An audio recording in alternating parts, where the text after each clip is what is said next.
In this episode of Yoga Rebels, we're going to be talking about Spiritual Rebel, written by Sarah Bowen, who I think we've both agreed is our spirit animal.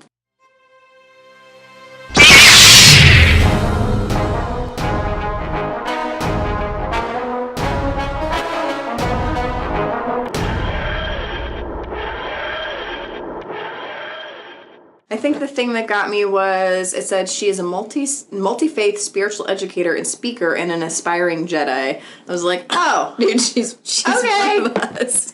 Okay. And I want to thank, big shout out to a Yoga Rebel, Jeff, who, it was amazing. One day I got a text message through the Yoga Rebels Facebook page suggesting this book. And then, an hour later, Lauren messaged me, and she's like, have you seen this book? And I'm like, okay, I guess we have to read this book now. The thing that was most interesting to me, so other than, as we keep flipping through the pages, and she keeps saying stuff, and I'm like, oh my God, I love this woman. I don't even know who she is. She's, speaking my language 100%.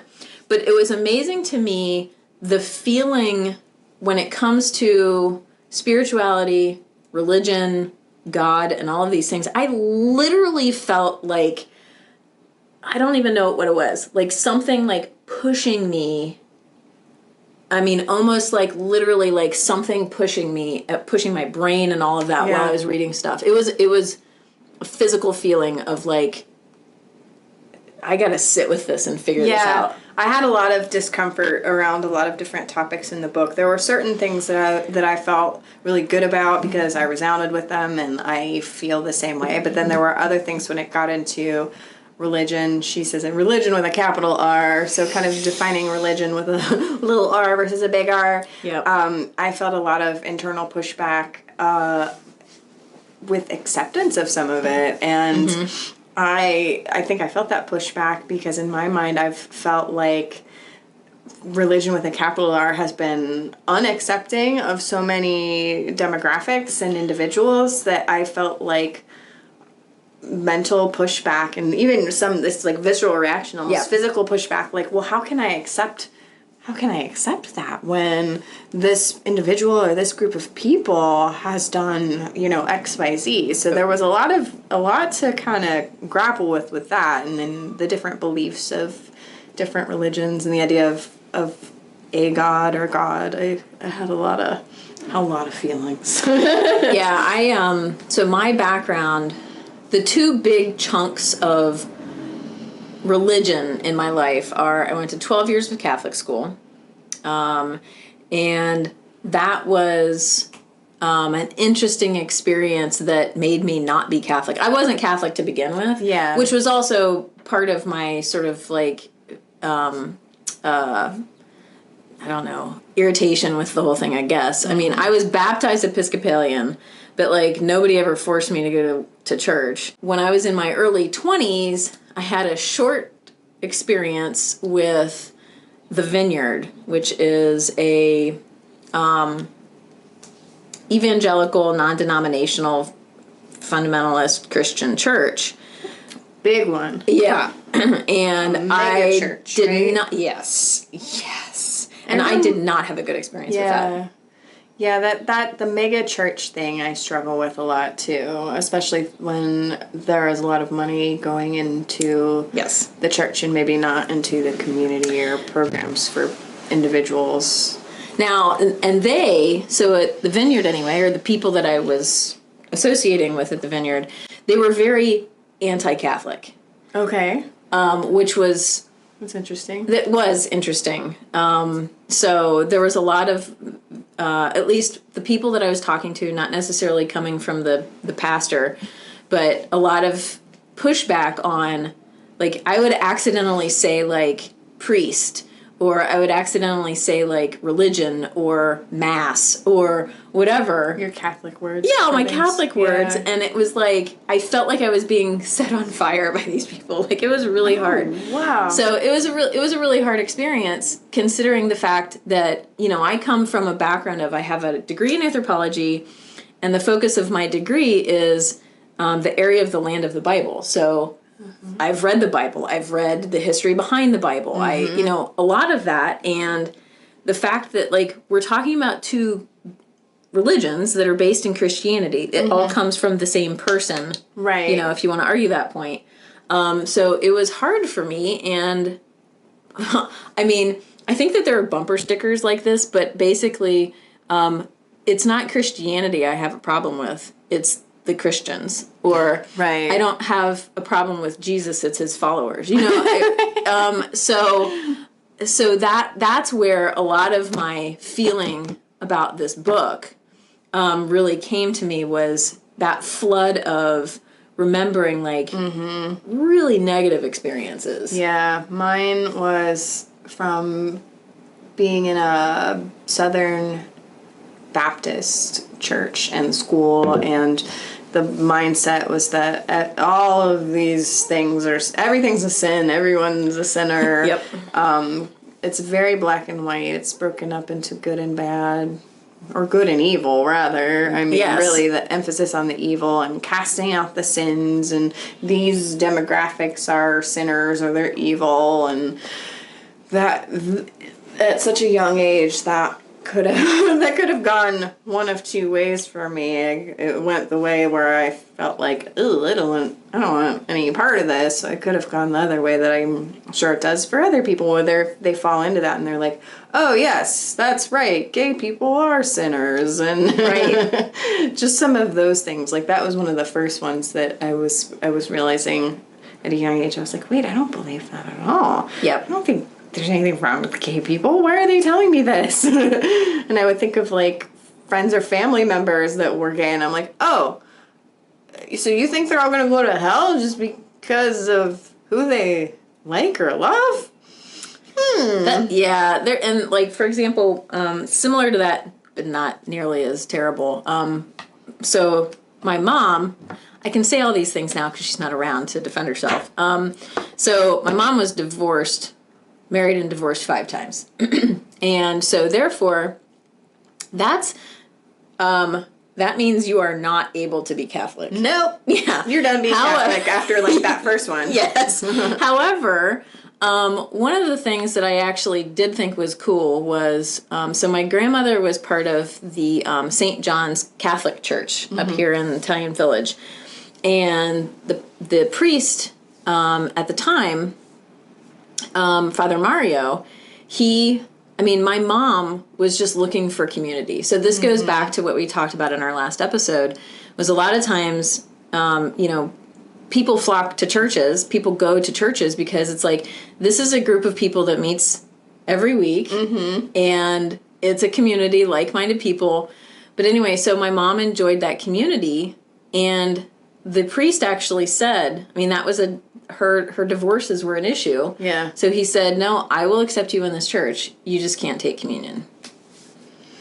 So there was a little bit of give and take there. That's interesting. So, but she was Befana for over Christmas. So she did all the things, but she just couldn't take communion. Isn't that the main part? Yes.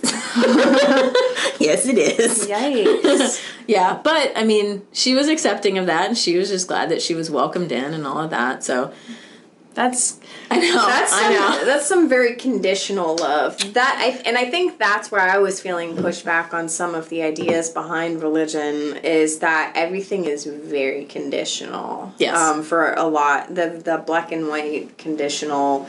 It's like, we love you all equally unless, fill in the blank, you're one of these categories. Right. Even though, this person, Jesus, literally hung out with everybody. Yeah.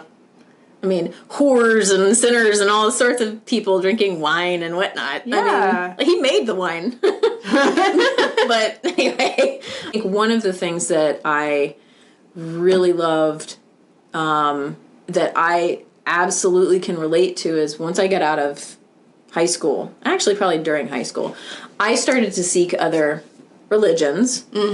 I tried to be Jewish. It's really hard to be Jewish. They're not as open-armed to indoctrinate you. You gotta learn another whole dang language. Yeah, and they basically, and I talked to a rabbi and everything, and it just was like, they're like, I don't really think this is why you're coming to Judaism. You're like, you can't, I'm sorry, you may be past the age of having a bat mitzvah. Right? I'm sorry, man. Because I was looking for community. That was my biggest thing. And that's how I got sucked into the Vineyard, was it was the Sunday after 9/11. Oh, and that would be an interesting thing to study. How many people attended church that hadn't attended church previously? And one of the things that he said, not only did he quote from Elie Wiesel, a Jewish author, and I was like, oh, you're so open-minded.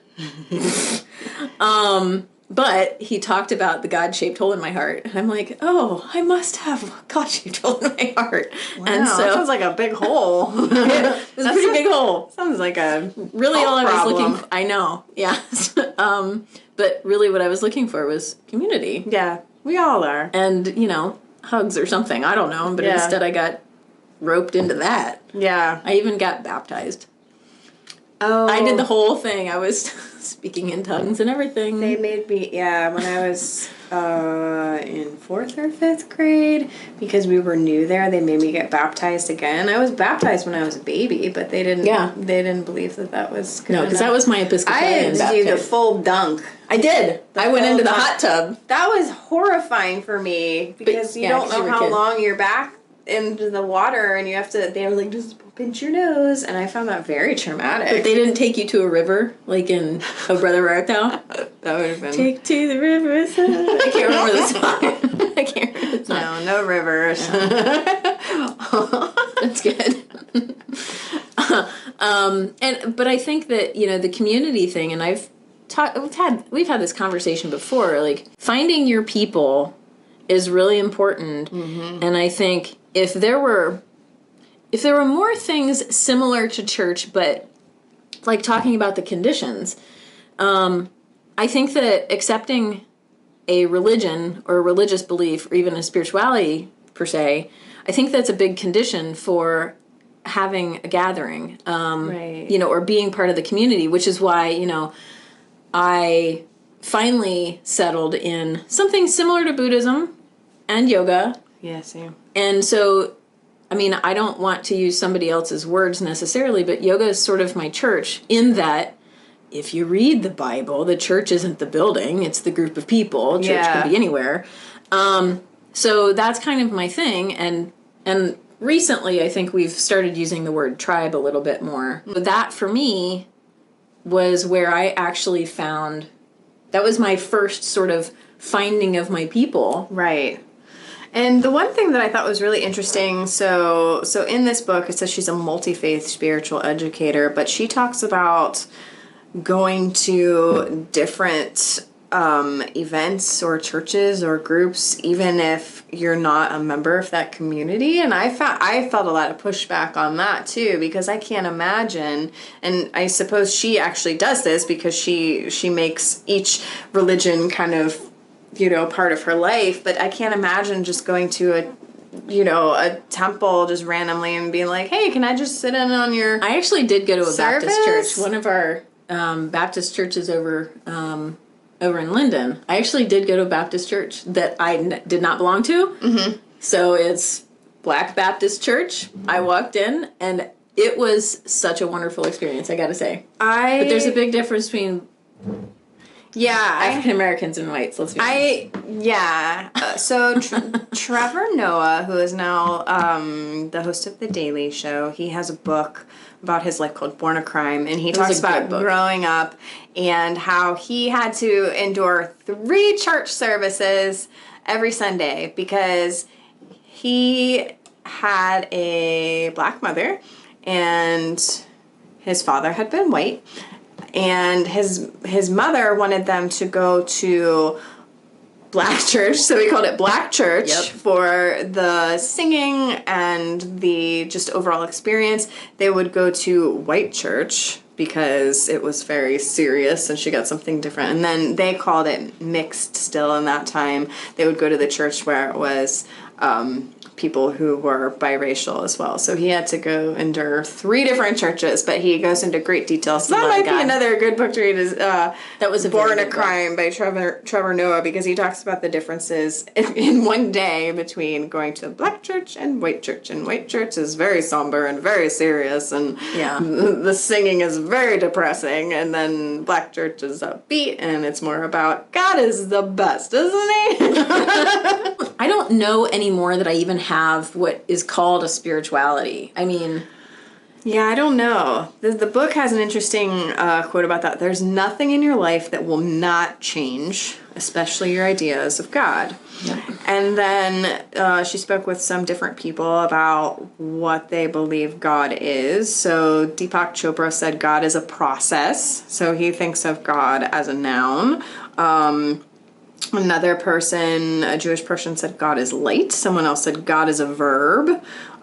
Joseph Campbell. So Joseph Campbell is talked about a little bit more in here for the hero's journey. So he wrote a 17-step process for the hero's journey, which Star Wars falls into that category. Yes. He said God is a symbol. Someone else said God is cosmic. Someone else said God is the flow of light. Another person, a scientist, says God is the initial singularity of physics. You know, and it's funny because most of my life I've always said that God is when you ask all the questions and you finally get to the one where you're like, I don't know. Yeah. That to me is God, because when God to me, well, I'll be honest, I think God's like a cop-out, or God is like the unknown, that unknown factor of how did this all begin? Mm-hmm. So the universe is big and huge, and because my little mind can't handle infinity, right? Like something that's just always been around, or even talking about like the Big Bang, something starting with this small compressed whatnot. Yeah, but how did that get there? Right, exactly. Like all of those. Okay, how did that get there? And so yes, that's my thing. And I think that's what brings people together, and why we have all of these different subsets of some of the same religion and other religions is everybody. No one knows what they're doing. Mm-mm. None of us know what we're doing. None of us know what happens to us when we die. None of us knows what's going to happen tomorrow. So I think people need to feel comfort, and they need to feel safe. And so as humans, I think we've created a lot of different theories and stories and things to kind of put our minds at ease. And it's just snowballed beyond belief because we don't know and we can't know. So I think it's just easier to assign the unknown name with a capital letter than it is to just do your own thing. And and I've said this before, like I literally believe in everything because I don't believe anybody's right. I don't believe anybody's wrong. Mm-hmm. And I also, have this hard and fast belief that like just because you can't see it doesn't mean it doesn't exist. Right. I mean, because like if you look at all of these things that have been written about, fairies and goblins and all this stuff, it's like, there's a possibility. Right. I want to keep all of my possibilities open. Well, think about some of the things we know about the human brain now, and imagine telling that to somebody that was alive 300 years ago. Right. Telling them that we can put your head in a machine and it will show you what parts of your brain are working and exactly what or even explaining neurotransmitters, and that you don't have demons that need drilled out of your head. Right. Oh my God. Just thinking about any of those things, or that we have electricity flowing through our bodies, and just the things that we know now that people probably could not have wrapped their heads around hundreds of years or 100 years ago. Some cases 50 years ago. Right. I mean, we're constantly learning new things, or things about other planets. So I would say it's impossible to believe that anything like that quote saying that anything will not change, including your beliefs. Right. Our beliefs have to change. I mean, if they don't, I think that's how some of the more unfortunate situations with religion have occurred, is when people are not willing to grow or move past the times that we are in. Right. So there are a lot of people that will take things very literally that were not meant to be taken literally, and then that creates things that spiral really out of control. So That's something that we deal with a lot. Yeah, right now across everywhere in the world. And we're seeing that not only just in religion, but also like if you talk about like our Constitution, to be honest. Yeah, that's true. Because, I mean, so it was written in 1776. I mean, like, there were a lot of things have changed. A lot of things going on then that are Life was different. We are so far past now because we know more, we know better. So it is a strange thing to think that we're holding hard and fast to rules that made sense for that time, and we're hundreds of years later, and we have more knowledge and, you know, resources available to us. So that's another good example of how we can hold on too closely to our beliefs. Even beliefs could or should change. Yeah, I mean, change when you need them to. Spiritual Rebels broken up into a 3-week program, essentially, that's pretty cool. Different journaling prompts. It has different ideas.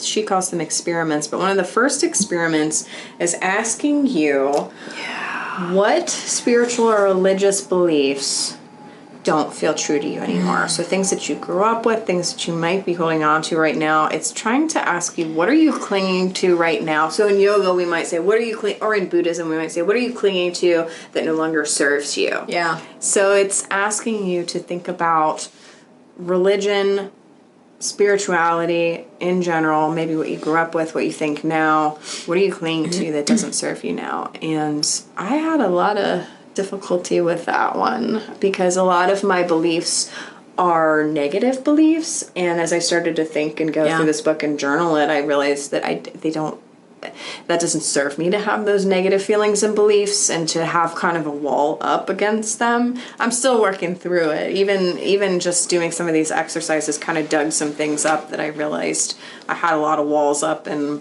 that I might need to be working on, just to work with other people, for one, just to be in the world and be a good person, because I think that's the root of all of it. Like every religion, spirituality, I think the root of it is being a good person, but the reason why is different for each thing. So every religion, you know, one of the core beliefs is be a good person, but why are you being a good person? So for some, it's like you're being a good person so you don't get in trouble. Well, but then they also define what a good person is, or what a good person looks like, and that's a big, you know, I have a big problem with that, obviously. Yeah. Why does one group get to decide what a good person is for everyone else? Right. And then if you don't fall into those categories, you're not a good person. That's, you know, and that makes it tougher. There's a belief. Some people have the belief that if you do not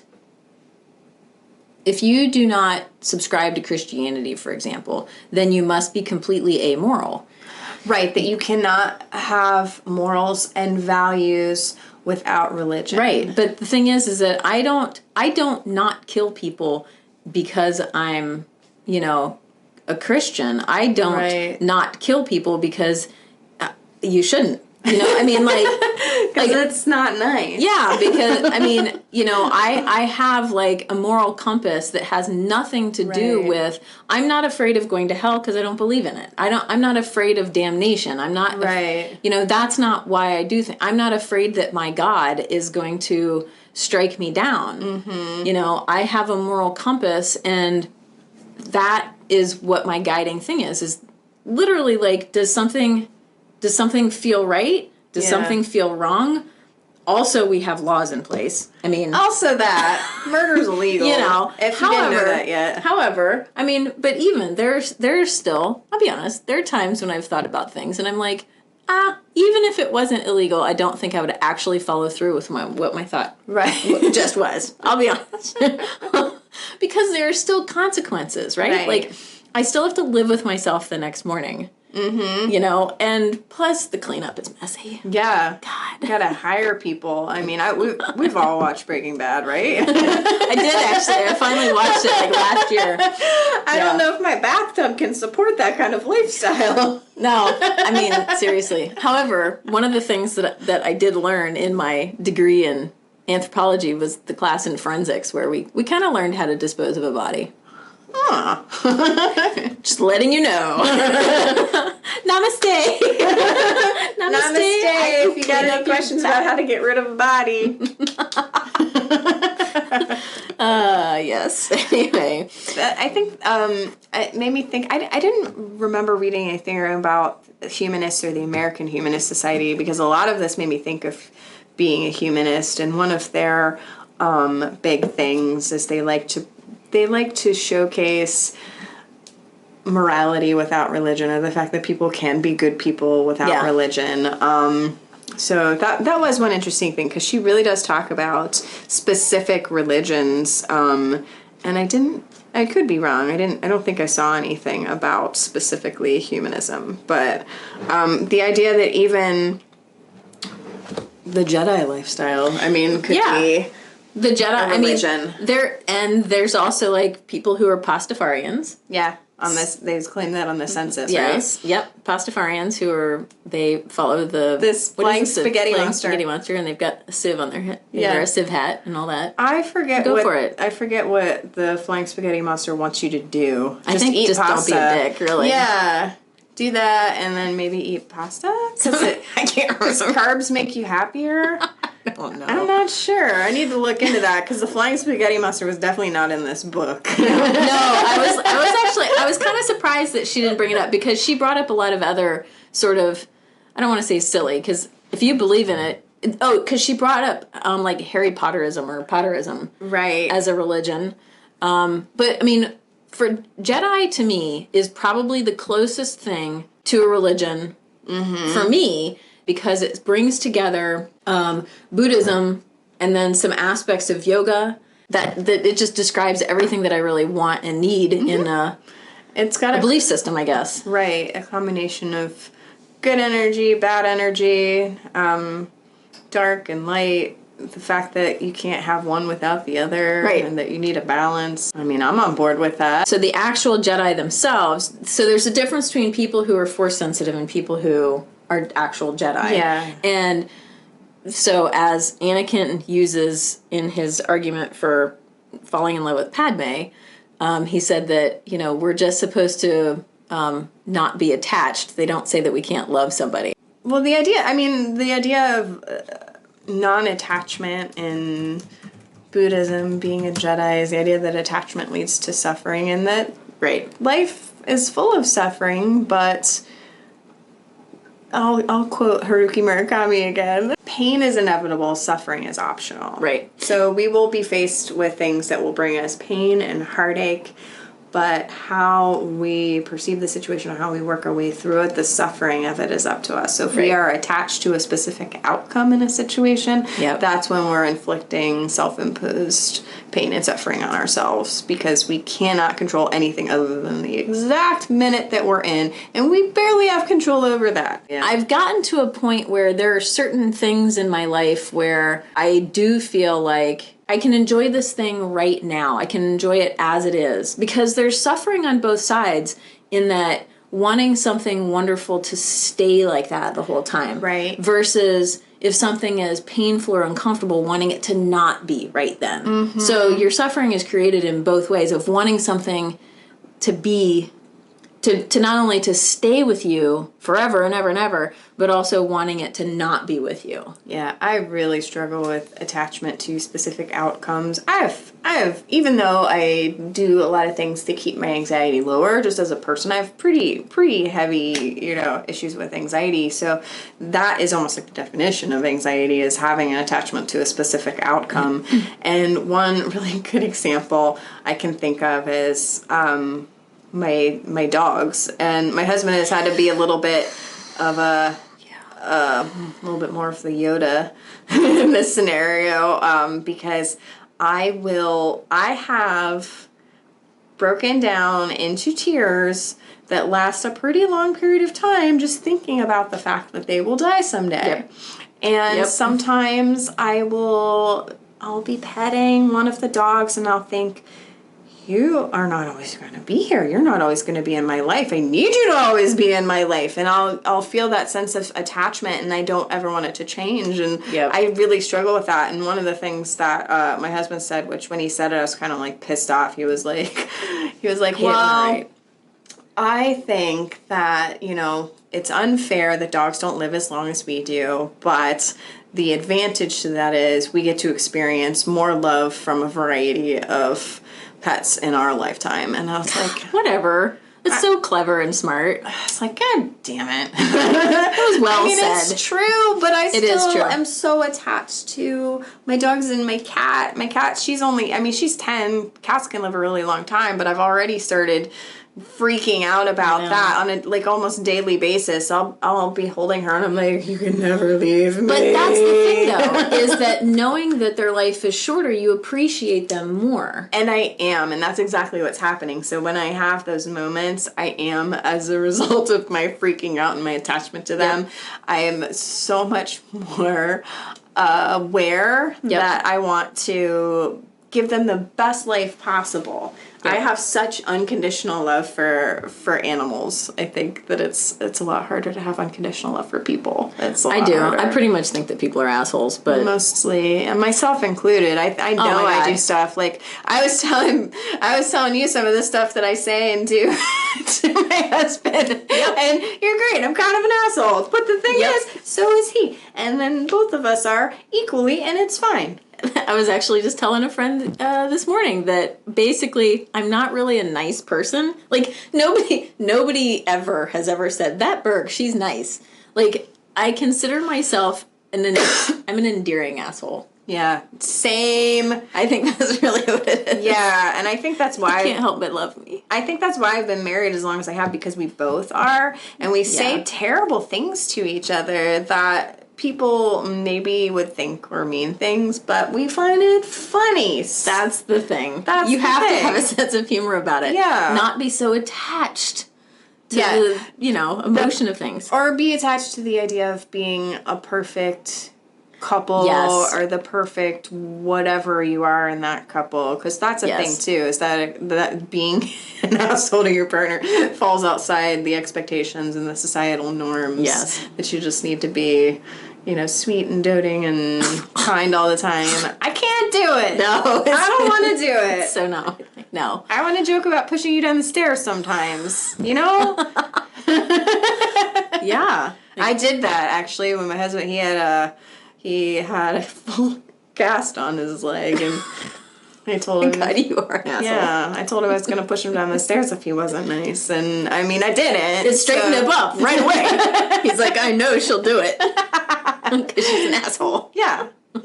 I think I threatened to push him down the stairs when he was in the hospital with a brain injury. I was like... But it lightens it up. It does lighten it up, yeah. You've got to add humor to it. You can't take it all so seriously. Yeah. When we were first dating, I was playing roller derby at the time, and we were walking down the street taking a walk, and I'd give him a big hip check, and he fell on the ground.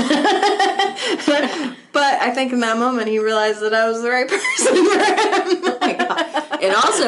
He also realizes he needs to be on his toes at all times. Yeah. Prepared for anything. It makes him a ninja, really. Yeah. You're just helping him hone his ninja skills. You don't know when I'm gonna strike. Right. So it was getting into the fact that a lot of us now are redefining what spirituality means to us. And that really the definition is a deeper perspective plus a higher purpose. So that sense of higher purpose in life. So I can be a little bit of a nihilist, and I don't mean that I'm negative, I'm not depressed. I just mean that sometimes I feel like life is kind of random and chaotic, and stuff just happens, and there might not be a reason. So this kind of was an interesting thing for me to think about, the fact that things might happen for a reason, and there is a higher purpose for things. Because I think in some cases, like a lot of people believe, and I think I even used to believe, that everything happens for a reason. I don't think I believe that, but I think that out of any situation, change occurs, and there's the opportunity for growth in most situations. So there's this concept of, so I've talked about before, I had PTSD. I am like 99% certain I don't have it anymore. I don't meet any criteria, but there's this concept now in psychology of post-traumatic growth. So you still might have PTG. You might have to suffer for a while, but as a result of experiencing a traumatic event, you are able to reassess your life and put things in a different perspective, or you're given a new outlook because of the terrible thing that happened, and then as a result, as a human, you grow. So some people might think of that as, oh, well, this bad thing happened for a reason. I think I fall more in line with the category of if something bad happens and then as a result something good happens, it was just steps that were taken towards growth. It's like you can't have growth without some kind of conflict. Right. And that conflict might be really bad. Well, it's kind of like in the Fifth Element where, what's his name's character? I'm so bad at name recall. But Bruce Willis? No, not Bruce Willis. The guy with the thing. Gary Oldman. Thank you. Gary Oldman's character. Yeah. One of the things that he talks about is like he knocks the glass off of the table, and then the little robot comes out and cleans everything up. And basically, he makes a very good point where he's talking about like change happens and activity happens. Things are rebuilt because of destruction or things ending. So he had a completely different intention when he was talking about that. It was a little bit more nefarious. However, that's the point. Like in life, change happens, things end, things die, and things are born. And, there's this whole cycle of up and down. And if we don't have that, or if we expect bliss all the time, I mean, at some point you're just going to get blissed out. Like, and it's going to be numbing, I would imagine. If that becomes your norm, then what can you compare it to? Right. I don't think it's even possible. And we've talked about that within the context of yoga, the attachment to the idea that if you go to a yoga class, you're going to feel bliss, or you're going to feel contentment, or you're going to feel happiness throughout. No, you're not. You might feel really uncomfortable in a shape. You might feel angry. You might feel some type of pain, whether it's physical or emotional. But then as a result, once you're done, or maybe some other pose brings you some other emotion or feeling or sense that you would not have maybe recognized as clearly or noted, without experiencing the other side of it. I mean, I've had weekend workshops where by the end of it, I'm like, I can't handle meditating anymore. I can't handle any more restorative poses. Like even the non-movement stuff. I'm like, oh my God, I literally can't do this anymore. I've experienced that too. I've experienced that with restorative yoga. I think there's a point, especially maybe if somebody is already not necessarily in an extreme like fight or flight or experiencing like a significant amount of stress. I can see how with something like restorative, for me, there was a point where I was like, I need to move. Yeah. I'm getting angry. Yes. This is it makes me too angry. And somebody could argue and say, oh, well, maybe that just means you really need it. But there's a certain point, like I feel like an hour-ish of restorative yoga is perfect. There's a certain point beyond that where it just, my body slows down so much that it feels uncomfortable. Yes. If I'm going to slow down that much, I think I would like to be asleep. But yeah, same with like a lot of meditation. I would never be a very good monk. I'd be angry all the time. And I think, and I feel like I have a very good balance in my life now of activity and non-activity. So for me to be still for a whole weekend is maddening. Yeah, that was how I felt. Because I did something similar, and it was restorative, and by the end, I felt, it probably was teacher training or something like that, and I felt like I was angry by the end. I felt like stagnant, like if a pool of water sits for too long. Yeah, it gets muddy and murky. Call it a Zika pond because mosquitoes land and breed so in that it. was how my mind felt with that. And I'm sure there's an argument against it, or that it could have been good for me, but I didn't feel I didn't feel good afterwards. And maybe some people, if they have a very high stress life, high stress job, high stress whatever, that might be perfect for them. Deeper perspective, if that's spirituality, I'm on board with that. I can go with that. Yeah, I'm always looking for a deeper perspective on why I do things that I do and why I don't do things I do. And I try to start with myself. I mean, that's been a process because I've spent a lot of time trying to figure out what the hell other people are doing. Yeah, I'm judgy. Yes. And so I'm like, okay, why don't I clean my own front porch for a second here and figure out, if I can figure out what I'm thinking, then it will just kind of talking about like your response to life and so forth. If I can actually tap in and figure out my thoughts, my energy, my whatever, my beliefs, my cognitive dissonance, then perhaps it will change my perspective, change my outlook, and then also change my response to somebody or something outside that's happening to me. Yeah, and that's pretty, I mean, I think that's probably common with most of us. We all want to be able to, I feel like none of us can really love unconditionally. No. I don't know as humans as a species, I don't know if we're wired to truly love another person unconditionally. We can work really hard at it and try. It's definitely worth trying. But you cannot control another person's thoughts or behaviors. You can only control your own thoughts and your own behaviors. Right. So if you can get a handle on that, you might even perceive a situation or a person in a more helpful way just by working on your own shit. Right. And I think that for me, that's what some of my spirituality is too, is like working on my own shit so that I can maybe perceive others differently. Especially now, that I'm a therapist, like everyone has such similar issues for one. We're not alone. We all have very, very similar issues, but I need to be able to remain as neutral as I possibly can. So I need to be able to work on my own stuff so that other people's issues aren't triggering to me or make me feel judgy so I have to do a little bit of extra work, I think, just to be in that headspace. But I think it's something that would have been worth it even if I hadn't chosen a career like that, even with yoga, to be able to get in that space, even about how people approach yoga or act or react in a class. I don't know if you've had experiences where people are like, I hate this pose, and I don't want to do it, and why are you making me do it? I was probably one of those people at least a couple times whenever you make us stretch our feet. But I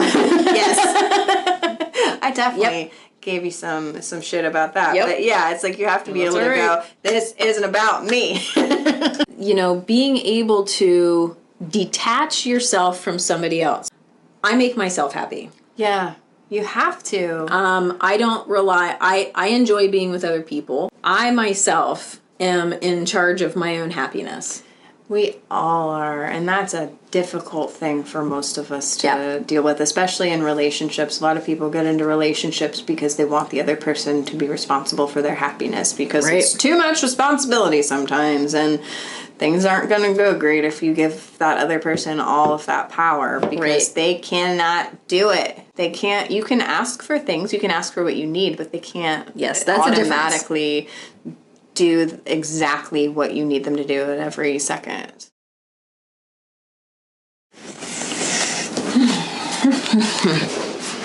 Today's episode is brought to you by Cashew Pieces. Cashew Pieces.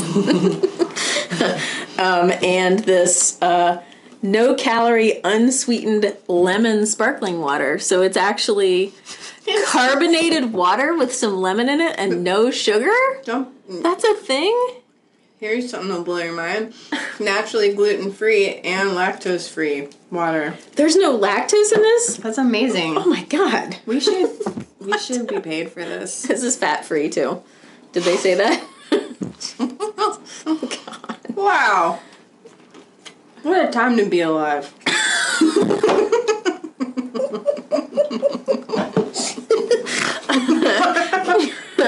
Oh no. Oh, we gotta get serious. Oh no. Talking about serious things. So anyway, religion. I'm drooling on myself. I have a swallowing problem. Okay.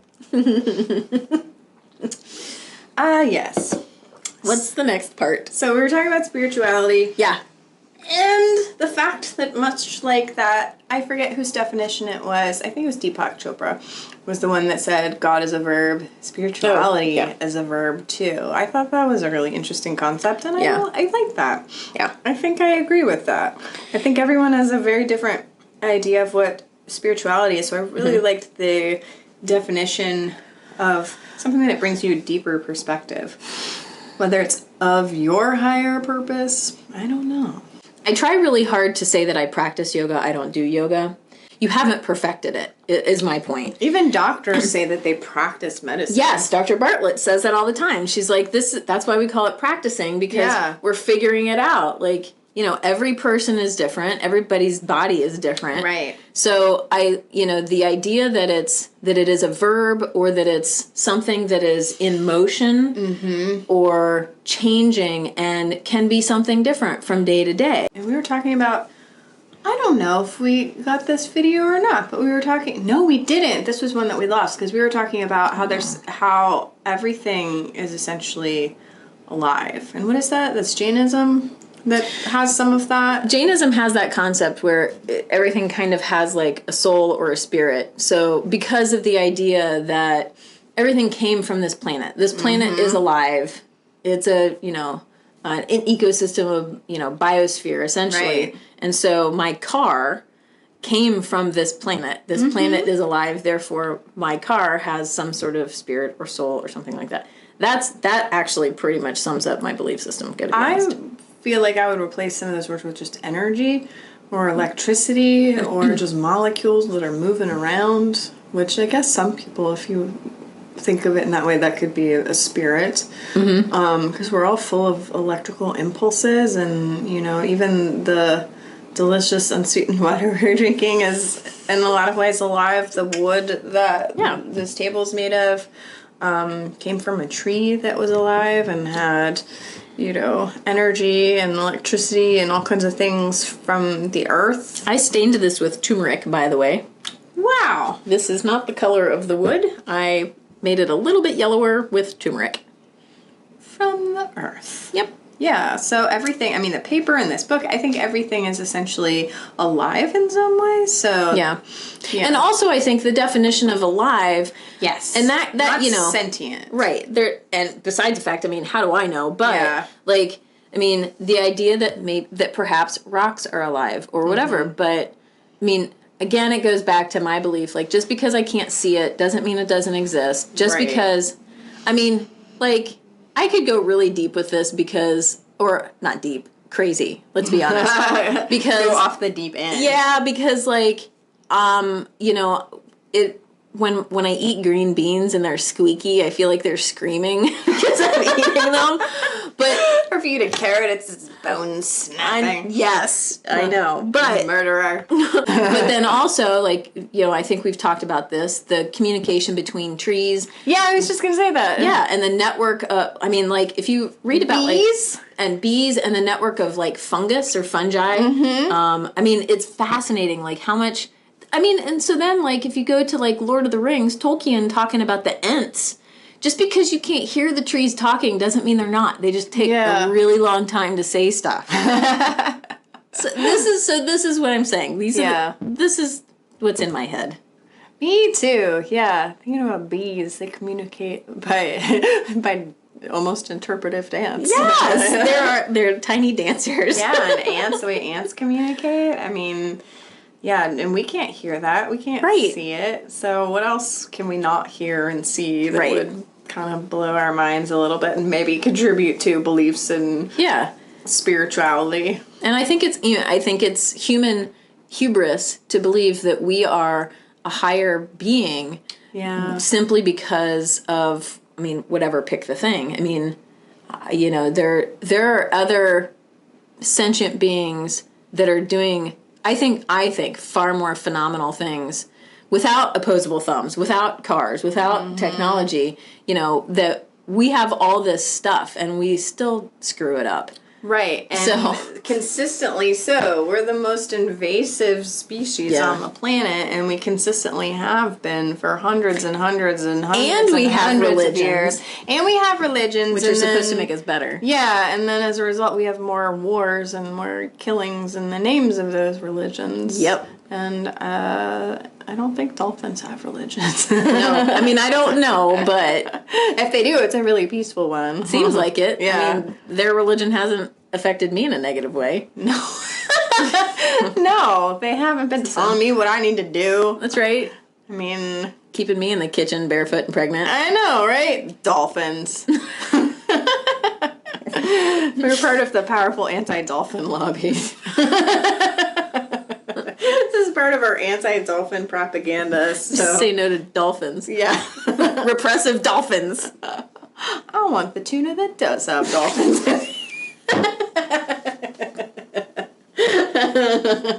Oh my god. That was unexpected. I didn't know it was going to happen either. You're a vegetarian anyway. Sorry if I spit on you. No, you didn't. That was great.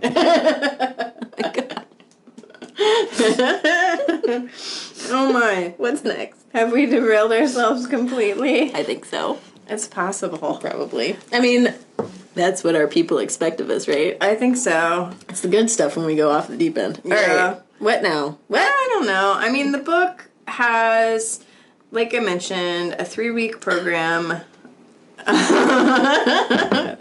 It's dolphin optional. Dolphin optional. It's broken up into a daily practice. So you've got Mindful Mondays, Talking Tuesdays, Wonder-Filled Wednesdays, Trekking Thursdays, Fearless Fridays. What do you say that? Seva? Mm-hmm. Seva Saturdays and Sangha Sundays.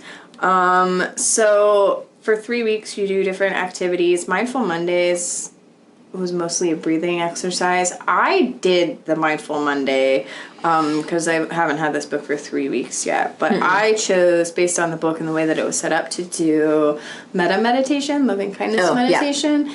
And that was really nice. And it kind of got me into a habit of doing it more often. Just if I meditate, to just go right into that. And that's helped me out a lot too. Yep. I've done Trekking Thursdays. So that's more of a walking meditation. Yeah. And then journaling about it. So they're journaling prompts. I'm not a big kirtan fan, and that's... I'm not either. But I did the yogis. chanting thing. But I did do the Kundalini chanting thing. Yeah.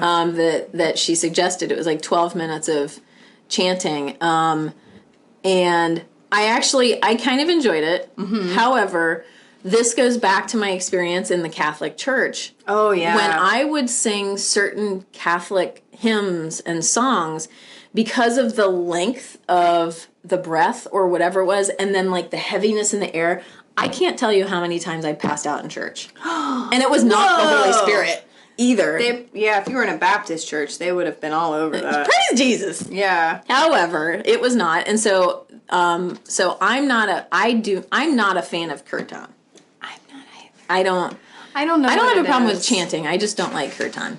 I know. I always feel weird because like everybody's like, "Oh, you do yoga? Do you like what's that guy's name? He's like the famous she even mentions him. Kirtan guy. His name's probably Dave's. On the internet. There's Deva Premal. She's but I'm thinking of the guy. Kirtan, yeah. It's like a Kundalini name, I'm sure. Yeah. You have to add in Dave or... Is his name Dave? Just Dave. Kirtan Dave. Oh, Kirtan Dave! There's Dave Stringer. Apparently he is Kirtan Dave. Kirtan Dave, PhD. That makes me find on the internet. Dr. Dave. All right, well, this isn't helping us. No. Anyway. I did like... there was some talk in there about taking some things from other religions. Yep. I like the idea of like saying, okay, I like this thing from this religion, this thing from this. I loved that aspect. I loved that too, and I started thinking of Shabbat, and I was like, I should do that, but can I do that? That was my pushback on a lot of things, was certain traditions that were part of other religions that I don't adhere to. I felt a lot of pushback in my mind when I would read about doing some of those things or incorporating those things. I was like, am I allowed to? Is that offensive for me to do that? That would be my thing, would be like, somebody going to be upset if I do that? Like, I don't mean to be rude or offensive or miss, like, the context or the importance of, the reason why they do it. But, I mean, if you're not going up to, like, your Muslim friends and being like, hey, I'm fasting for the month, too. Yeah. I mean... I don't think I could fast at all. I mean, there were some, she talked a little bit about that, and I've heard other people in other different religions, and there's so many different reasons that people fast, and it goes way back, but for me, I don't think it's a healthy thing to do mentally, and I think I'd probably freak out too. I consider a longer break between like breakfast and lunch fasting. I agree. Like I should. Like, oh God. I should be working on it more because I'm trying to prepare for the zombie apocalypse. Like, if I have to walk through the forest to get from here to there, and there's not food readily available, I do need to train for that. I would be so screwed because my mind convinces me that I'm gonna die. And the thing is, we can live off of our own stores of like fat and muscle and whatnot for quite a while before we would actually starve. But yet, going too long between meals, and I'm like, oh Lord, this is the end. First world problems. Yeah, it's like if I forget to bring a snack and I'm gone for more than 3 hours, it's like, oh no, what am I gonna do? So maybe working on that. the attachment to, I don't know. Whatever. I don't know. Like, I'm afraid I'll pass out or something. I don't know. Have you ever? No! You just did cognitive behavioral therapy on me. Yay! What evidence do I have to support this when I'm going to pass out from not having a snack? None. Zero. Yeah. I'll be okay. I forget what Sangha Sundays. That was fun. Because it's more journaling prompts and getting you to think about communities, and that was kind of where it got into like her talking about getting involved in communities that maybe she's not a part of. That was where I felt some pushback too, like going to someone else's community or book club or whatever the thing is when you're not part of that. But I think, that's not only your challenge to do it, but then that's also their challenge to accept you in. Yeah. Because if it's an open enrollment to the thing, like if anybody truly is welcome, then it's on them to welcome you. And then on the flip side, it's on you to try to feel okay.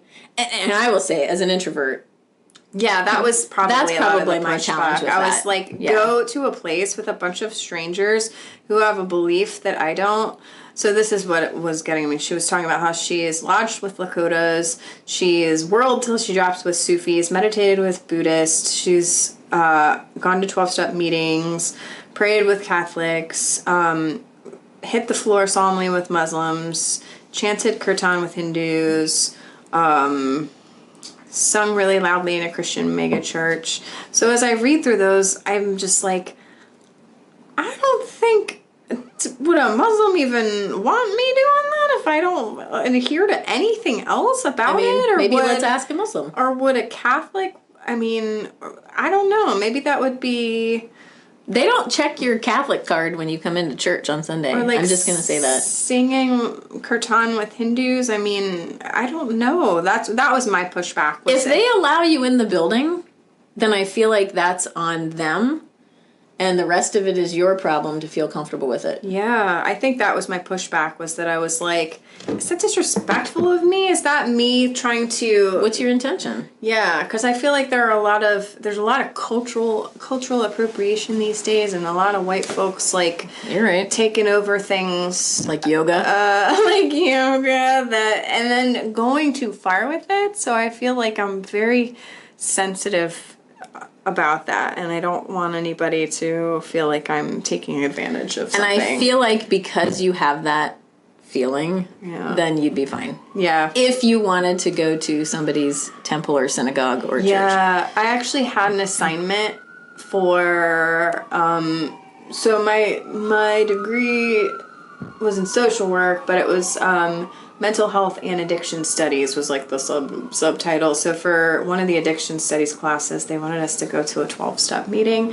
I felt so weird about that. I ended up having the biggest existential crisis. I was like, I can't just walk into an AA meeting and sit there.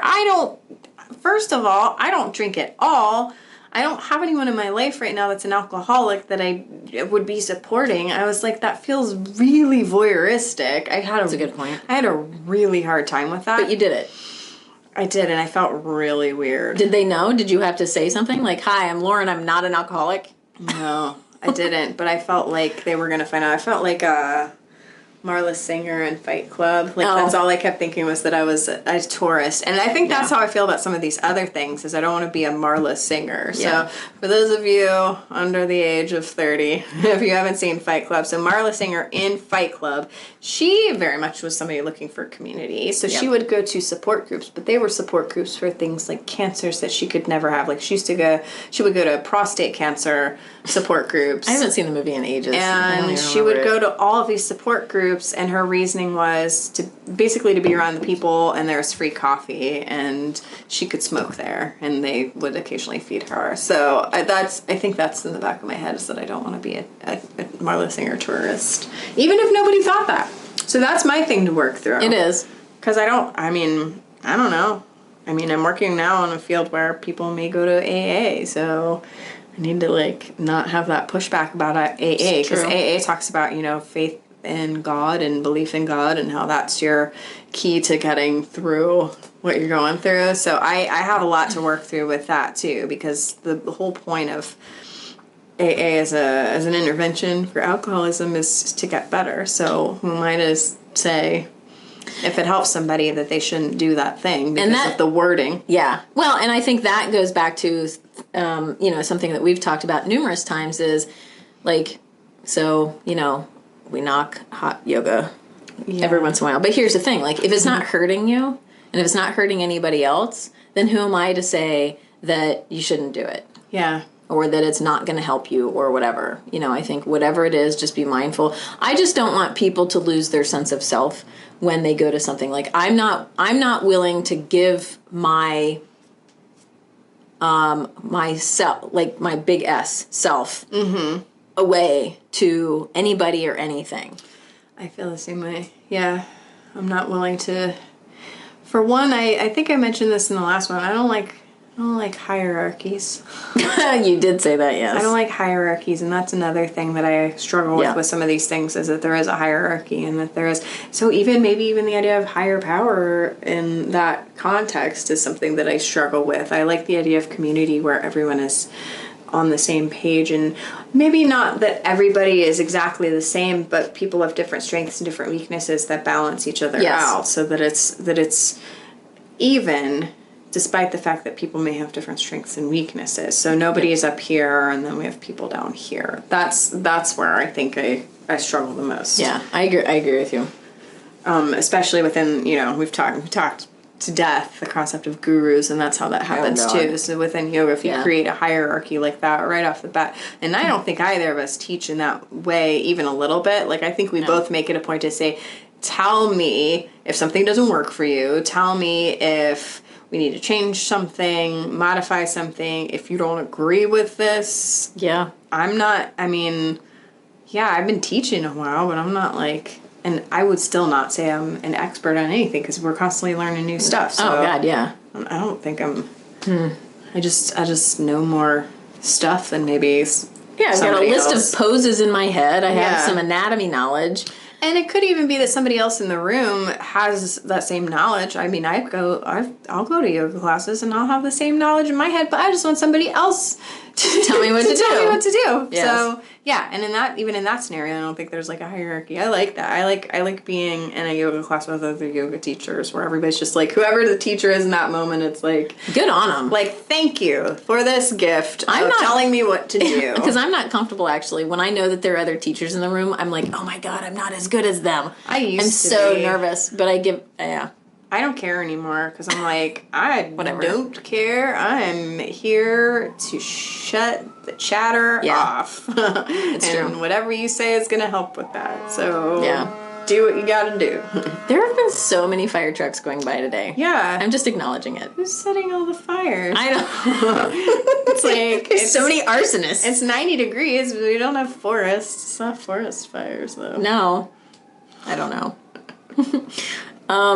We talked about a lot. We did. This has been great. I've Yeah. enjoyed it greatly. Yeah, we solved all the world's problems again. Again. You're welcome. God, we're amazing. We solved religion. There it is. Thanks, Jeff, for suggesting this, and Lauren for also suggesting it at the same time. This was great. If anybody has any comments, questions, did we insult you again? Nobody has said anything so far, so I don't know. Maybe we haven't said enough insulting things. Ooh. A challenge? Next time, we insult you greatly. We're going to make a list. So if you weren't insulted, or maybe if you enjoy being insulted, please click like or subscribe. We can roast you in the next episode. Yes, send us who you are. And Just send a picture and we'll just roast you. Like, oh my God. You're funny looking, your mom dresses you funny. Yeah. And go to patreon.com/yoga rebels. You can help support us so that maybe we can like go somewhere, do something. Next week, at our next episode, we are hopefully going to have a new camera person. Yay! Very excited for that. So somebody can actually make sure that we're doing this right. Yeah, it's like we're going to have like a crew. Fancy. Yeah, I don't know what he wants in exchange, but Thai yoga, massage, and yoga. I hope that's it, because there ain't no money and there's no fame yet. So anyway, so thank you. And I guess keep the rebellion alive if you want to. yeah, I think you should. Keep the rebellion alive. Thank you, bye.